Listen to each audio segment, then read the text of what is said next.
Samha Sheikh. I'm an electrical engineer by profession and I have scored 72 in GSA. आज के demo में हम discuss करेंगे कि how to score 70 plus in GSA.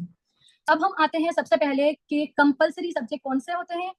अच्छा, आपको वैसे तो पता होगा कि टोटल जो मार्क्स होते हैं CSS में दैट्स 1200, 600 हैं टू ऑप्शनल्स, ठीक है, एंड 600 फॉर कंपलसरी.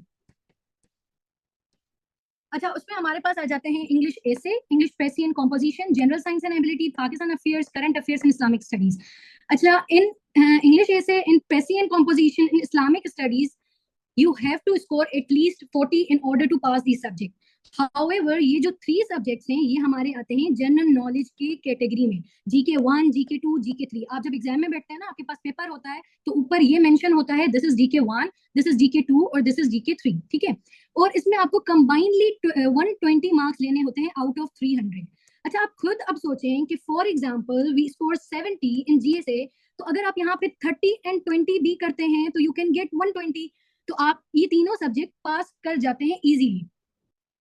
आपको बस करना ये है, you have to focus on GSA थोड़ा सा ज्यादा. वो इसलिए कह रही हूँ क्योंकि इसमें जो है अगेन कॉन्सेप्ट्स हैं, अगेन यहाँ पे अनप्रेडिक्टेबिलिटी कम है.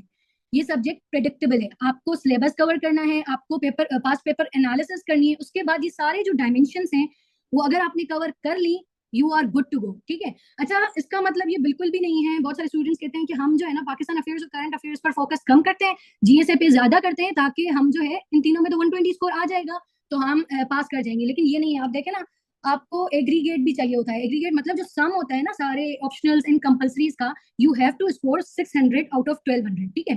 तो उसमें भी अगर आप GSA में ज्यादा मार्क्स लेते हैं तो वहां पे भी आपका एग्रीगेट 600 तक पहुंच जाता है, ठीक है. सो आपने ये याद रखना है कि वी हैव टू फोकस ताकि हमें GSA में 70 प्लस आ जाए. इवन 80 भी आ जाते हैं. इसमें कोई रॉकेट साइंस नहीं है, हमें सिर्फ टिप्स और ट्रिक्स समझनी है. अच्छा, आप खुद सोचें जो करंट अफेयर्स है ना उसमें तो आपको एनी हाउ फोकस करना पड़ेगा, not only for current affairs but for English essay, but for Islamic studies, but for optionals as well, ठीक है. करंट अफेयर्स तो एक ऐसा सब्जेक्ट है कि आपको हर सब्जेक्ट को करंट अफेयर से लिंक करना है, तभी आप जो है स्टैंड आउट कर पाओगे पेपर में. उसके बाद हमारे पास आ जाता है ओवरव्यू ऑफ GSA. अच्छा, क्वेश्चंस एंड में पूछिएगा. We will be having 15 minutes for the question and answer session, तो मैं आपको उसी टाइम बताऊंगी.